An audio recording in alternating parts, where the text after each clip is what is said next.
Welcome to the Put On Waivers Media Group, home of the Put On Raiders podcast and the Student Body Right podcast. This is your place for the best breakdowns and the best insight for those who fight on and bleed silver and black. Now, here are your hosts, Dwayne Douglas and Ryan Holmes.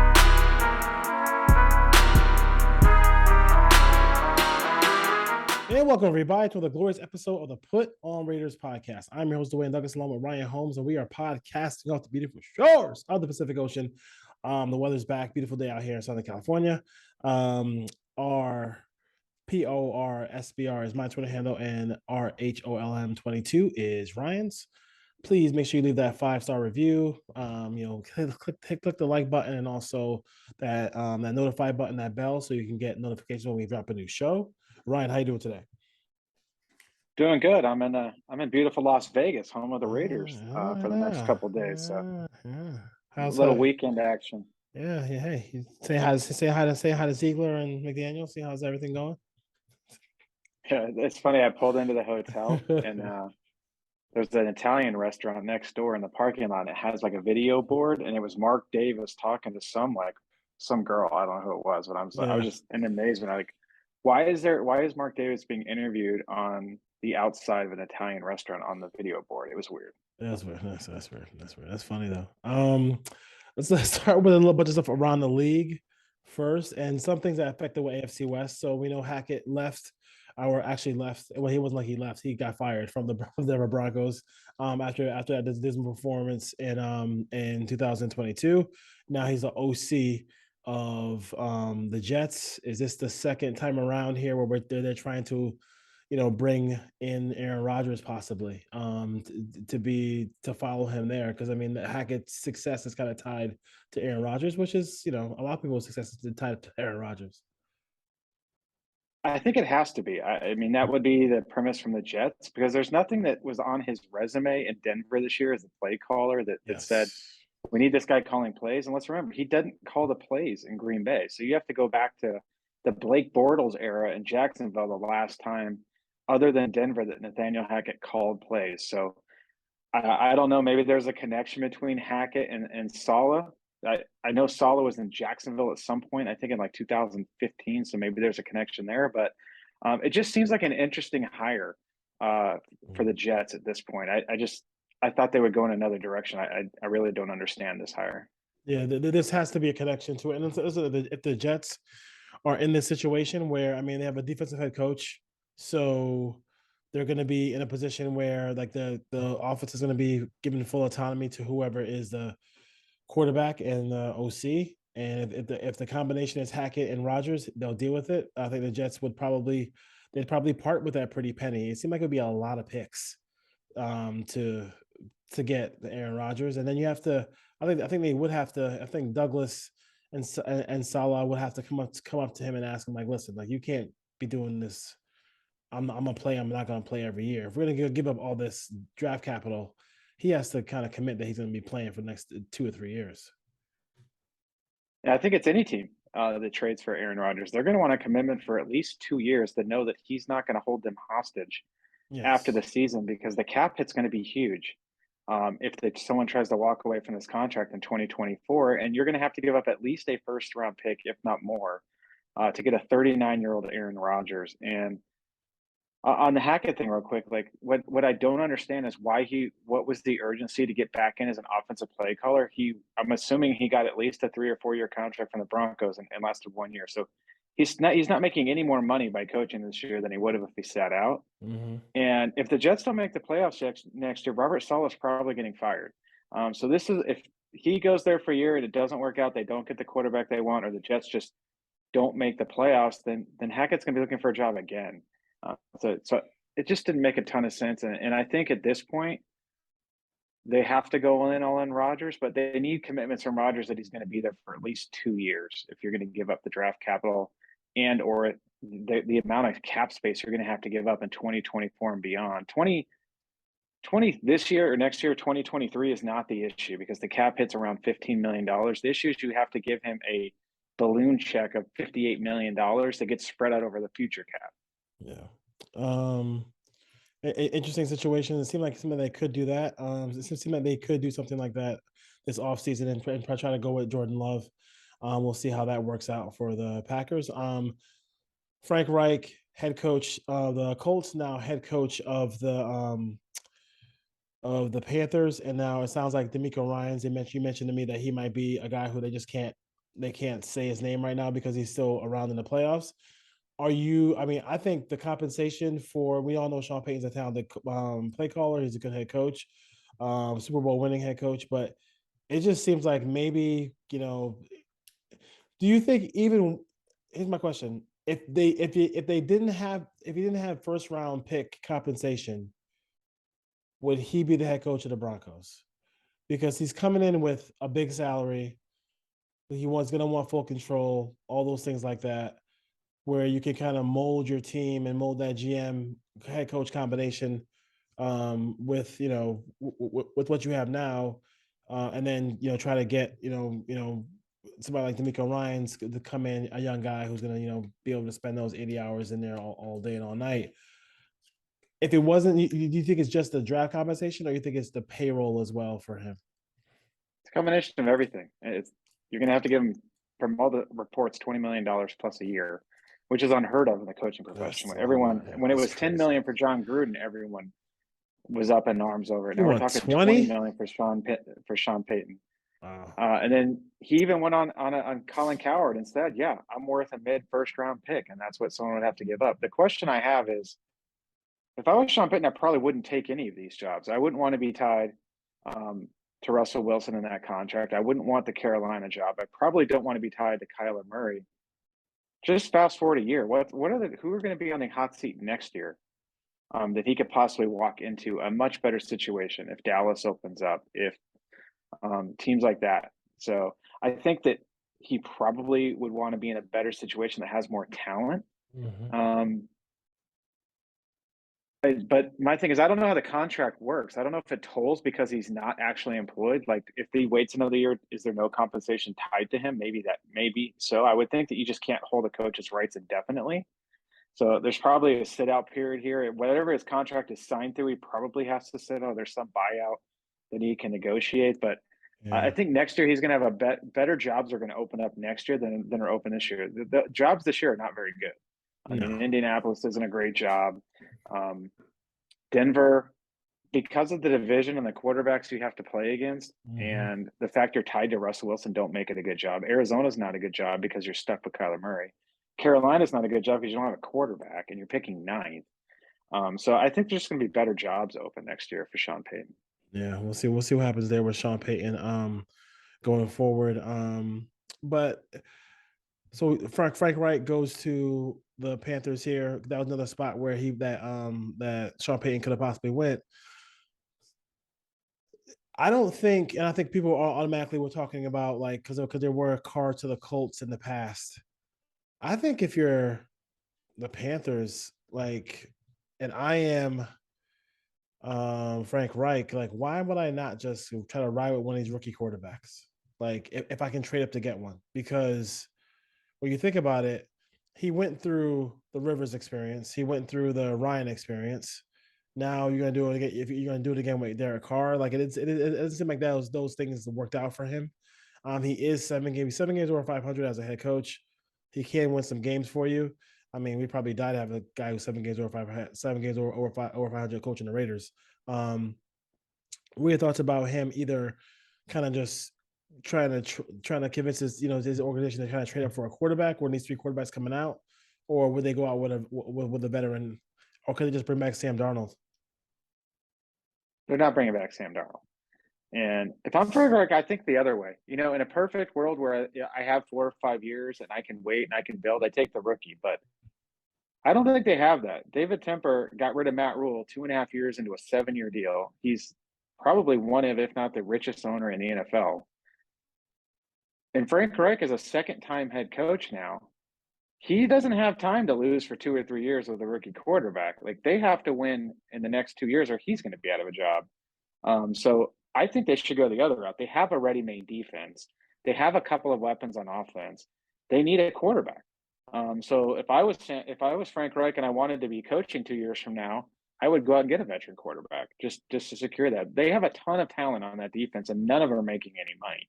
So their window is now. They have to pay Derek Brown, Brian Burns, J.C. Horn, these guys in the next couple of years. So they can't wait. Their window's now to load up that roster. Yeah, I kind of.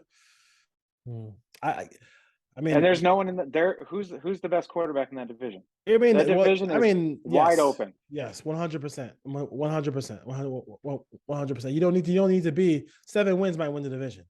So, and 8 wins got the Bucks a road playoff game, but I just don't. I mean, are you? I am just worried about that part of it because I just don't even in that best case scenario. I just don't know if that's. I think I still would go to rookie quarterback route. I know they're picking 9th, so they're not picking in the top 4. Yeah, for them to get into the top 5, they have to give up at least this year's 1, probably a 2, next year's 1, and probably a 3 next year. Like you're talking 4 to 5 premium picks to get the 3rd best quarterback in this draft because there's a lot of hype going around about Anthony Richardson. I have a hard time thinking a team's going to take him in the top 10. Knock on wood. Yeah, let's hope it's not at number 7. I know there's a lot of Raider fans that really want Anthony Richardson. He's not ready to play by any means. But no, I like the roster. If Frank Reich takes Anthony Richardson at 9, he's going to be fired in 2 years. No, we can't take it. You can't take him at 9. You can't take him at 9. We'll see. And you can't mortgage the future. All they need to do go out is get an average quarterback. Like they don't need a top 5, top 10 quarterback. If they get a guy that's somewhere in the 12 to 15 or 16 range, with that defense, they can win 8 or 9 games. I mean, if they can get Jimmy Garoppolo, that's like a perfect spot for him. I'm not sure how much he would cost on the open market. I mean, they could trade for Derek if they want. Carson Wentz is out there. Frank Reich wants to coach him again. Yes, I'm sure that was a joyful experience. I'm sure he'll bring him right back. I'm sure he'll love that. What about Ryan Tannehill? If Ryan Tannehill gets let go, and Ryan Tannehill, that's a perfect guy. That's a perfect guy for them to do that. I can see him doing that. But I do like a lot of the pieces. I like DJ Moore. I like a lot of the pieces they have on that team. So, and it won't take much to win that division. So we'll have to take it from there. Any other? Let's see here. I know that. I did want to touch base something that we've talked about back and forth is this whole 49ers getting 10 extra 3rd round comp picks from all these hires. And I think it speaks more to Kyle Shanahan and his tree, but I think it was it's good for them to develop these diverse candidates, but at the same time, like if those same candidates were on other organizations that weren't winning, that didn't have the talent they had on that roster, I don't think anyone's going to pick those guys off of, let's pick a bad team. The Texans, if the Texans had DeMeco Ryans as a defensive coordinator, or if, there's elite talent on that roster and they're in a really good system, and the 49ers are making out like bandits. They have 10 extra picks in like a 3 to 5 year window, going back to Martin Mayhew and Robert Saleh, and now you have DeMeco Ryans potentially going to the Broncos, and there was 5 guys total. So it's give them credit for developing the guys they have, but having 10 extra 3rd round picks, they should have a really good roster over the next couple of years with all the advantages, because you can trade those picks too now. You used to not be able to trade comp picks, but more teams need to load up and develop coaches, because it can really help your organization to have 2 or 4 extra picks, let alone 10. So the 49ers had a home run over the last couple of years by being able to develop those candidates. But like I was telling you, you have to be in the right situation and the right winning environment for other teams to come calling. Like there's probably really good candidates on other teams in Cleveland, or teams that haven't had a lot of success that aren't going to get that opportunity because they don't have the talent on their roster. And then those organizations suffer because they can't get those extra 2nd round picks. So the more I think about it, I don't really like that incentive of giving extra picks to teams for that, because you're only going to hand pick from 3 or 4 teams. You're not going to spread it out over the league. You're basically the top 5 or 6 organizations that win, other than Eric Bieniemy in Kansas City, who can't seem to get a job. But other than that, they're all going to come from the same couple of organizations. Yeah. There is no, I know. I mean, there is no secret sauce to it. I have no idea how to, because like whenever, I don't think that the Niners are purposely doing it. I just feel like they're not doing it perfectly. They're just doing a really good job. Yeah, they're just doing a really good job. They're like you said, they're winning, and they just happen to have a very diverse staff because that's what Shanahan and and John Lynch and those guys believe in. Because you have to kind of believe in it. Like you can't just because there are some staffs that are like there's some staffs that don't have any diversity to it whatsoever. So somebody is not believing in that because you can't tell me that there's not qualified football coaches of all colors, like you know what I mean, of all colors. So like it's interesting to see how that takes place, but they're doing a great job of it. I think just keep. I don't know why teams just don't jump on it and just keep and just like kind of take advantage of the opportunity. I mean, like if you can't take advantage of it, that's all on you. I think the Niners are doing a you great job. You have to have the roster and you have to win.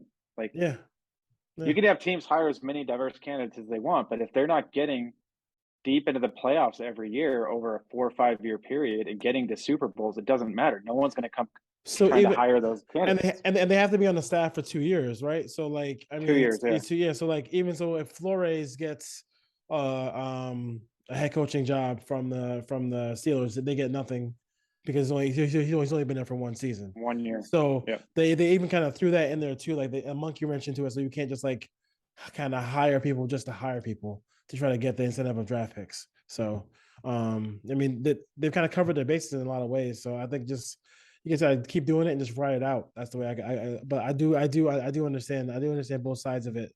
But I mean, if you leave it alone, it just seems like they won't make those hires. So I mean, so this is kind of the only way. Yeah, if I'm D'Amico Ryans and I get that job, I try to talk Ajero, I think his name is, the defense corner they had this year, bring him back, and then if someone hires him in the next year or two after that, then the Broncos would get 2 third-round picks. And I think that's a good point too. And I think also like I think one of the things that we know Brian Dable from is like him just calling plays and doing his thing, calling plays for the Buffalo Bills before he became the Giant head coach. But yes, he has the headset on, he has final say, but he lets Kafka and Wing Martindale call those games. Like Kafka calls the games, and obviously he'll come in and because his first thing that he said he said he's the coach of the team. He's not just going to be the play caller. He's going to call. Obviously, if it's a 4th down play that he likes, it's going to get run. But he's also a guy who wants to run the whole game. And I think not enough coaches come in with the ability to run the entire game. They come in just running one side of the football. Yeah, I'm interested to see what happens if Kafka gets a job in the next couple of years and Dable has to take over play calling. We know he did it in Buffalo, but I think we're giving him a lot of credit for something that might have been lightning in a bottle. They had a really good year this year. So I don't want to give him a ton of credit for letting Kafka call the plays, because if I hire an offensive coach that is a play caller, I do want his input, and I probably do want him calling plays. But Kafka came from Andy Reid's coaching tree. He was in Kansas City. So like, that's a pretty good guy to have calling plays that's been around Andy Reid as well. No question about it. Jeremy Fowler, of course, set the Raider Nation on fire with the news that if you watch this podcast, you heard the news already, but or the thought process of possibly trading Waller or trading Hunter Renfrow. Like to us, that's kind of old hat on this show, but like we've been talking about it since like week 6. Week 6, right? Because you have 3 giant receiving options who like you said, Ryan, they all want to work the middle of the field. So it's probably better for one of those 3 to go. And I know a lot of people, like I've listened to other podcasts and other shows, and people, you probably get maybe the most back from Waller, but I just feel like you're not, but you have to replace Waller, and who's going to win like Waller? Because I don't think Renfrow. I know he's a crowd favorite, and I'm gonna get comments, and I'm gonna get all this stuff about I'm a Hunter Renfrow hater, but I like Renfrow. I just don't feel like he is as dynamic of a player as Darren Waller when they're both healthy, and I don't think teams lie awake, going game planning against somebody like Renfrow a lot they do against Waller. Let me ask you one question. Which guy's going to be harder to replace, a slot receiver or a dynamic tight end that can win one-on-one outside. You can line him up pretty much anywhere you want. I would just call Scotty Miller and see what he's doing right now. If I'm a trade, I mean, it's wild. Waller is, you have to, when you have these Adonises, physical specimens who come off the bus and look like they're, I mean, you stood next to Waller. You know what I mean? He's huge. You can't, I mean, he's a monster. Like, you don't get, those guys don't appear everywhere. Like that, not every team might have a good tight end, but not every team has like what Kittle brings to the table or what Waller brings to the table or Mark Andrews, or like, just think about your fantasy draft. There's 5 tight ends and that's it. Like you can get a bunch of wide receivers, you can get running backs, but like think about your fantasy football draft and think about how, okay, Kelsey, Mark Andrews, Kittle and Waller are gone. Who else is left? Like, you know what I mean? Maybe Hockenson. Like, I mean, Dallas Goedert. Yeah, it's not a long list. It's not a long list. So if you have one of those guys who's a matchup nightmare, like, keep him. Yeah, I just think you have Davante Adams, who you want to move inside on third downs and match him up against linebackers and safeties. You can't do that when you have Hunter Renfrow, because you can't put Hunter Renfrow outside numbers and have him win one-on-one on the outside. He's not going to do it, and you're not going to throw him the ball out there. That's not what he's designed for. So I think you limit Davante Adams' role by having Hunter Renfrow work inside as well. So I know salary cap wise, it makes more sense to move on from Waller because it's a much smaller cap hit. But there is a clause in Renfrow's contract that they trade him before the third day of the league year. He has money due on the third day. So like if they trade him before that, it's a less cap hit that's probably being reported. But maybe they keep them both. But it depends on who they bring in as quarterback as well. And see what you want to, but it's there. You're not going to be able to, if you want to replace Darren Waller, like, yeah, you're going to have to do it in the draft probably. And you're going to have a rookie or, maybe Rob Gronkowski. Like if Rob Gronkowski comes aboard and someone wants to throw you a second round pick, like we can have that talk. I might move on from Darren Waller if I could get a couple of years from Gronkowski. He's a Hall of Famer and he's still fairly young. He's in his early 30s. He's not an old guy. Like he's not 35, 36. And my only issue is that like how many plays a game are you going to play? Is he going to play? He probably ramps up towards the playoffs more so than anything else with the way he is right now. I mean, I kind of would like to see them both. I think ideally you don't want to see them both if you could get them. Like, if I can't imagine if Brady does come to the Raiders, I think that would be a good. Here's my concern with, let's say they trade Waller and you get a second round pick. You clear up $11 million in cap space. Mm-hmm. How much is it going to cost to replace Waller? Because not only do you need a tight end, you need a dynamic option opposite Adams to pull coverage, because they're going to rotate coverage to Adams even more if you just have Hunter Renfrow, Foster Moreau, and a rookie out there. Like, you're really hampering. And I know he was hurt. Like the elephant in the room is he's missed time the last 2 seasons, but he's still only 30 years old. He's not 35. He's not 36. He's not 37. When he came back the last 2 weeks and he got 50 to 60% of the snaps, he was a really effective player. And I know a lot of people point to, well, his production's down, he's hurt. Well, yeah, his production's down because there's the best receiver in the league, number 17, is standing over there and got 180 targets. Like, you're not getting 100 catches and 1,200 yards out of Darren Waller if you have Josh Jacobs and you have Davante Adams in this offense. You have to understand that. Like, his numbers are going to come down, but you still need that presence on the field. Exactly. Like, re-signing Matt Collins and trading Darren Waller is not going to help your offense at all. No. I mean, go ask Fred Warner, who tried to cover down there. And as good as Fred Warner was, look how much trouble he had in that Niner Raider game covering 83, if you will. CBS Sports, Clay Harbor has the Raiders trading. I don't know if you saw it. Did you see this ridiculous trade?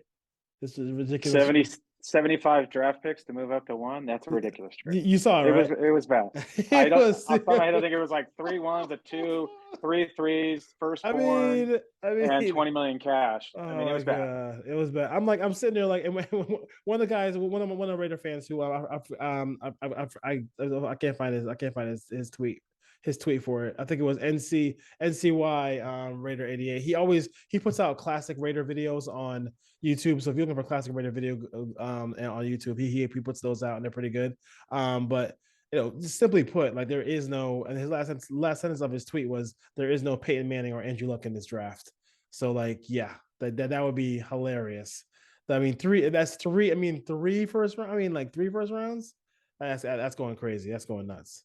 That I makes think no I sense. just wait, and if one of the three guys and the guy they like falls to 5, it's going to be fairly easy to move from 5 to 7 as long as Seattle doesn't want one of those quarterbacks, and Seattle wants to stay. Unless Seattle wants to go down to 9, they can really only trade with the Raiders or the Panthers. So you're not going to have to give up future first round picks to move up 2 spots. It sounds. Sorry. Go ahead.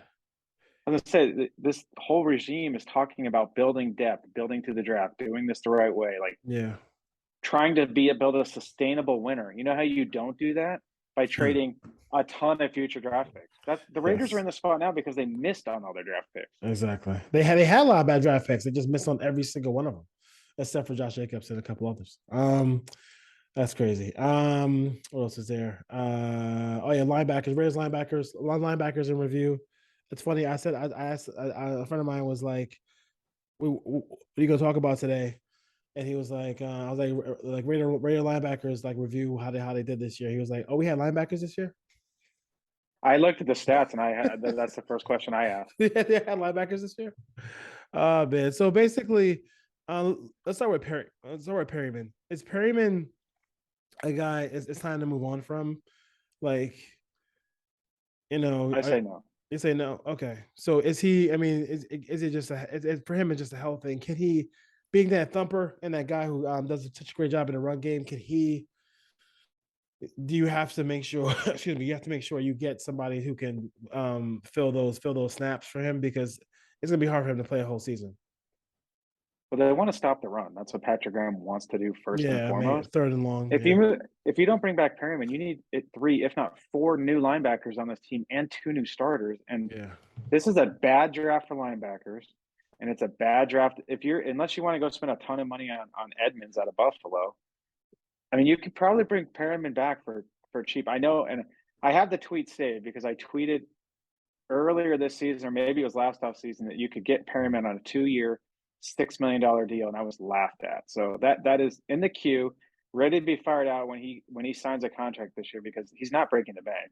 You could probably get him on a 1-year, $3 million deal, something like that, just because he's been hurt. But you need depth. You got to bring in guys behind him in case he's going to get hurt. But I'm looking at the numbers. He was 4th on the team in tackles. He started 11 games, and he had 14 tackles for a loss.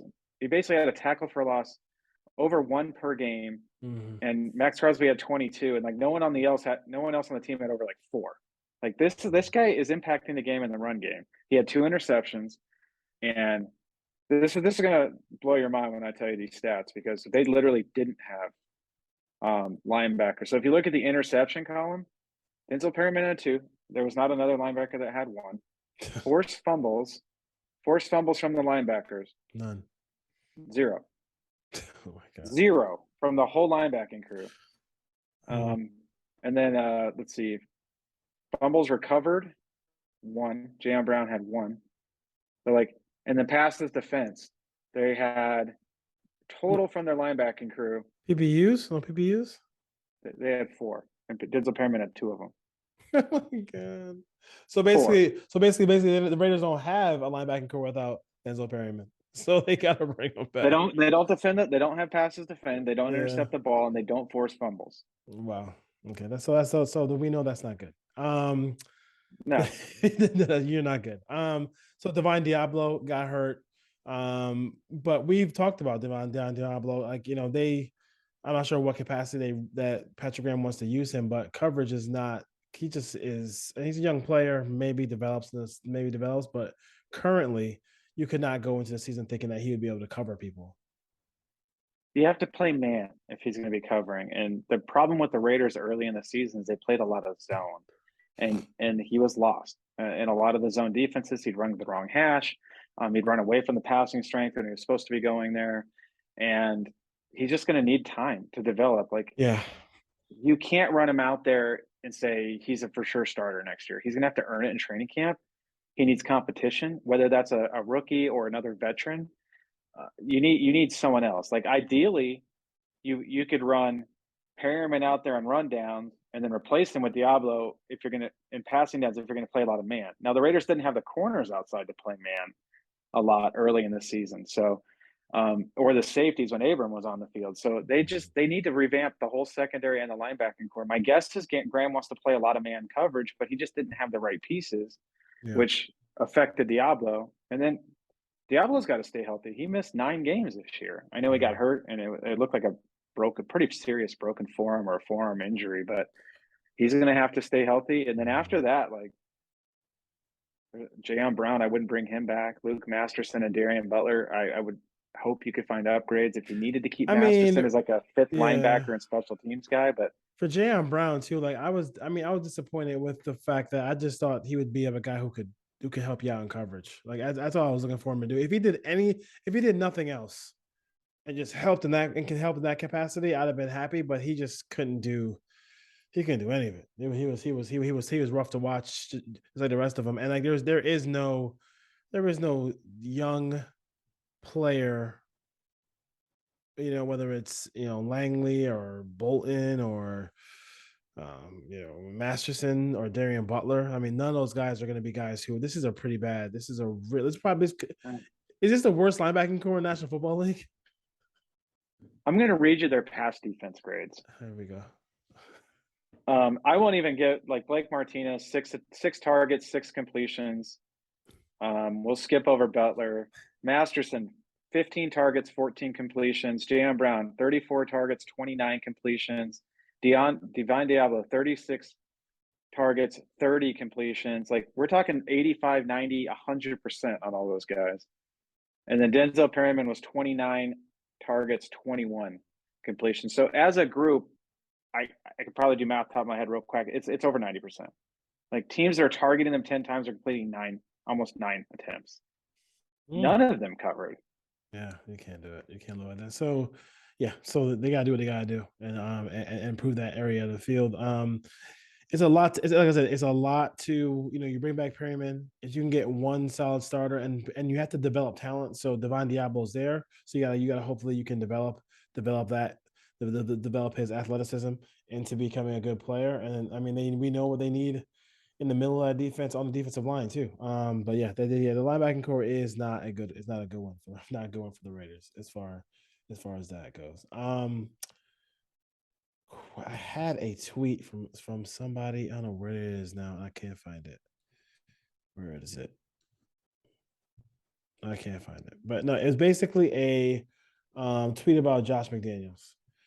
And it was like, basically it came out right after the report of like, trading some superstars. And like, basically he traded all our superstars on our team and with the Broncos. Now we can do the same thing with the Raiders. And I was you saw that tweet, right? Yeah. So like, it was like trade the quarterback, trade all your stars, get fired. It get fired. Yeah. I don't think it's apples. I don't think it's, I don't think both situations are the same. I will have to see what happens this offseason. If the Raiders start dumping out a bunch of different people, we'll see what happens there. But you think that's something that's on the horizon or something that people have to actually worry about? I think it's a situation where like I think he's pretty much coaching for his head coaching life, if you will. Like he probably end up in Alabama, where all the Patriot quarterbacks, failed head coaches go to be OCs and come back to New England or whatever. Bill O'Brien also just went back to New England. But I mean, I think they can't be 6 wins next year and still be the head coach of the team. I mean, I think that's going to be. I mean, that just can't continue. He'd have no winning seasons. I mean, you just can't continue to do that and still keep your job. Let's see what they do with Josh Jacobs. If they let Josh Jacobs walk, then I'll say, yeah, he is getting rid of some star players. Hunter Renfrow, if they trade Hunter Renfrow, would I classify that as moving on from star players? No, I wouldn't. I wouldn't. If it's Waller and Jacobs, then we can have the conversation. But it's still like it's his scheme. He needs players that fit his scheme. If you want to see his scheme, he needs players that fit it. I know Raider fans don't want to hear that, but he needs to do that. I mean, who were the other star players on the team? Nate Hobbs. If they move, is Nate Hobbs a star? Like, I don't think so. No. Max Crosby is, but like, the stars on this team are Jacobs, Crosby, and Adams, and I don't think he's moving any of those players. So I don't think they're moving. Maybe Colton Miller, like I would classify him as close to being the fourth best player on the team. They're not trying to do that. Like Josh McDaniels is not trying to come in here, get rid of everyone, and try to put a 12-win team together by snapping his fingers. He knows that he won't have a job if he does that and they win 5 or 6 games next year. He's doing what's best for the team to build the team how he sees fit. He has every right to do that as the head coach and the GM. And another thing that I keep hearing, and I was driving to Vegas today, so on the radio, I was just listening to NFL radio all day. There's this section of fans that think that Dave Ziegler is the greatest GM ever and Josh McDaniels is the worst coach ever, and they should just let Ziegler do whatever he wants because he can put together a winning roster. Based on what? Based on what? We heard the same thing with the Mike Mayock. Everyone thought Mike Mayock was a genius and Gruden was the one holding him back. Like, I got news for you. If whoever the Raiders sign as a quarterback or draft as a quarterback, is because Josh McDaniels wants that player. It's not because of Dave Ziegler. They're connected. Everything Ziegler does is because McDaniels has a hand in it, and that's what some organizations do. And for good or for better or worse, Mark Davis, when he hired them together as a tandem, they're going to make decisions collaboratively. It's not going to be like Dave Ziegler is not going to say, "No, Josh, we're not doing this because I don't like this quarterback." That's not going to happen. These guys are friends, they're buddies. They're going to have disagreements, but we're not going to be separating moves like everyone tried to do with Gruden. Oh, this was a Mayock move. This was a Gruden move. Like every move the Raiders make is from both of these guys, good or bad. So like, let's stop trying to divide them and act like Dave Ziegler is a top 3 GM in the league because he got Dylan Parham in the 3rd round. Like, let's stop doing that. Please, let's do. He has to prove it. Yes. I would say, my favorite Mayock thing was when he, I think when he came in, he said something about, I used to pick for all 32 teams. Now I just have to pick for one. Yeah, I guess I don't know how that worked out for him, but yeah, I see his friend. Rich Eisen tries to put him on the show a little bit, try to get his name back out there a little bit, but he shouldn't be talking about football anymore. Like it should be. It's done. It's done. I know it's your boy. It's done. All right. It's kind of a running joke, like in baseball, because like there's all these publications that have all these draft lists and all these rankings out. You know what happens? They don't have to put their name on a player, and they don't have to actually draft that player. Yeah, that's true. It's much easier to do it when you're not working for an organization. Trust me. Exactly. No question about it. Playoffs. Hit the playoffs real quick. I'm just gonna say it now. Just get it over with. The Niners are winning the whole thing. It's there. The roster is loaded. We can say what we want about Purdy. I mean, I know people are gonna give Purdy all the credit in the world. He'll probably hold the. He looks like he's 2 years old. He's gonna hold the trophy. I just don't see. I think they're very comfortable in these close games. I think as long as it's close, eventually you're gonna break from that Shanahan running game, or you're gonna have Bosa or somebody on that defensive line. Somebody's gonna make a defensive play on you. It's very difficult to get to what really hurts the Niners. And what hurts the Niners is the drop back passing game where you can throw down the field against them. And you can't get to it because, they're blitz, they'll blitz Tufanga, whatever, and they'll also have the ability to get there with 4. Eventually, they're going to get to your quarterback. So if you take any deep drops, that's going to be an issue. And I just feel like if he is in, he's very comfortable in that, I'm down by 3, up by 3, calling plays. He'll find a way to get a play to Debo, find a way to get a play to Kittle, find a way to get, Ayuk involved. Like they're just very smooth with it. And I just feel like they don't make the mistakes that some of these other teams will make. I think Philadelphia is a very good team. I think Philadelphia could be an issue because Philadelphia can pass protect. They can get the ball deep, but I would have to say the Niners probably go up there and win a close one because they're not a traditional West Coast team. They can play in any kind of weather. I think the Eagles are winning this game. I think everyone is over. I know you're going to say that. The Eagles have the best offensive line in football. As good as the pass rush is for the 49ers, they're not going to get home every time. How do you beat the 49ers? You have to beat the corners. They have A.J. Brown standing over there. They have Dallas Goedert. They're very effective in the passing game. They can run the football when they need to. Jalen Hurts can get away from the pressure that gets around him. I don't think the Eagles are going to have a ton of problems moving the football. This isn't Dak Prescott and the Dallas Cowboys beat up offensive line. And defensively, what do you need to do to slow down the 49ers? We just saw it. We saw the Cowboys get a ton of pressure on them. You know what the Philadelphia Eagles do? They get to the quarterback. They have 70 sacks. They have 4 guys that have over 10. The Achilles heel for the 49ers is you have to have a great pass rush because their offensive line isn't great in pass protection.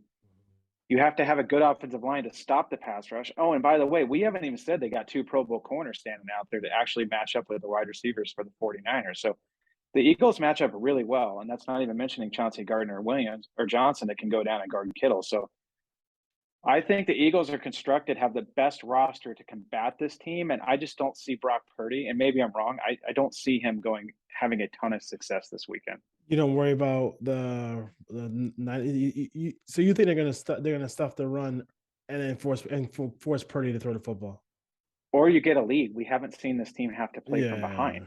No question about it. They hang around. It's hard to get a kind of a 2. I think the last 2 score lead I had them. If Dak Prescott didn't play terribly, they don't even win last week. So Jared Stidham. Let's just say there's gonna be a parlay. There's gonna be a parlay placed at some point this weekend that has gonna take the Eagles and the Bengals together. Okay. Hey, well, I hope I will love if that parlay comes true, because I don't like the Niners or the Chiefs. So as far as that goes, but yeah, I don't. I just kind of have that feeling. We'll see. We'll see if they who comes out on top of that ball game. I just don't. I'm not in love with they have the deep threats, and I think another thing about it too is like they do have a guy who is kind of a dead serious leader in Jalen Hurts. Like he just commands the respect of that entire team. I like Jalen Hurts a lot. So and he's mobile. They've always had issues with mobile quarterbacks. So we'll see about that one. In the other game, I mean, it all depends on the kind of the health of Patrick Mahomes. I mean, I love the roster and the team of the Bengals. I think the Bengals are. I'm picking the Bengals to win this game. I just don't know how healthy he is. I'm sure they'll do whatever they can to get him on the field. But I do feel like he is. I do feel like I love the break. I watched them on All 22. I watched JT O'Sullivan's kind of breakdown of the Bengals. That was kind of cool to see all the different things that they were doing. But I do like that team a lot. And I think they could win the whole thing. Even with that beat up defense, I just feel like a bit of offensive line. The Bengals and Burrow. I mean, they've just. I mean, I think they have a very underrated defensive coordinator as well, who was done. I mean, I think they held a bunch of different teams scoreless in the first quarter, which is like all this year. Almirola has done that for the Bengals. The game plan's been really solid. So I like the Bengals to go ahead and beat the Chiefs here. Yeah, I'll take the Bengals, and I'm just going to say because Patrick Mahomes won't be 100%. If Patrick Mahomes was 100%, I'd probably take the Chiefs. But Cincinnati has their number. They've beaten them 3 times in a row. Mahomes has never beaten Burrow. They have weapons to beat the Chiefs, you need weapons outside. They have weapons outside. They ran the ball with Mixon. They can run it when they need to. The only concern here is if Kansas City gets out to a big lead, and the pass protection of the Bengals down some offensive linemen is going to have to hold up. But I don't see that happening either. And I watched that whole game last week. Kansas City, Patrick Mahomes was struggling to turn around, hand the ball off. He couldn't push off on that ankle. It might be better. You get vitamin T. I'm sure they're going to shoot him up with Toradol. But at the same time, I just don't think he can play at a high level for 4 quarters based on how he looked last week. I know he's walking around without a limp and no boot, but he's not going to be able to get away from that pass rush consistently. And I just think that the Bengals make the play at the end. It's a close game. And I heard a great line this week. Someone called after this game, we're going to call Arrowhead Stadium. We're going to change the name to Burrowhead Stadium. So we'll see. Yeah. And I don't think they're going to have that bold game plan that you talked about last week where they did not cover 87. They didn't cover Kelsey at all. The Jaguars. I think Pratt and Logan Wilson and Jesse Bates are 3 really good players. Like I love Logan. They're going to figure out how to cover. Yeah, Travis. Like they literally weren't covering him last week. He would just run 5 yards and there'd be no one around him. That's over crazy. And over and That's over crazy. And over again. That's crazy. So I'm thinking it's going to be Niners, Bengals. You think it's going to be Bengals, Eagles. I'm sure the folks out there, and I think the folks in TV land probably just want to make sure that any way possible they can get the Niners in there, that they'll love it. But everything else they probably don't. They probably don't love the rest of the field as far as that goes. All right. All right, Raider Nation. I talked about a bunch of different things today, so we'll definitely take care of your all your stuff coming up. Make sure you follow us. We're gonna be kind of just putting some draft prospect stuff out on Twitter. When we do that, it does not mean we want that player taken at 7. We just are just showing you a player who is a good player in college, or a player who just kind of give us our giving our review of the player, right? I mean, you're not every player you put out there isn't on play at 7 for the Raiders, right? Ryan? No, you would think. I mean, I'm picking guys that are first round picks, top 15, top 20 guys that should be around, but that doesn't mean I haven't seen a guy yet where I stamp him and say, "Yep, this is who I hope they take at 7." And I've watched 5 or 6 prospects, and I'm not in love with any of them yet. All right, so we'll see. All right, Ray Nation. Peace. Raider fans, Trojan fans, thank you for watching and supporting the channel. Click all the little things around us, and you can see more shows from the Student Body Right USC podcast and the Put On Raiders podcast. Fight on. See you, Raider Nation.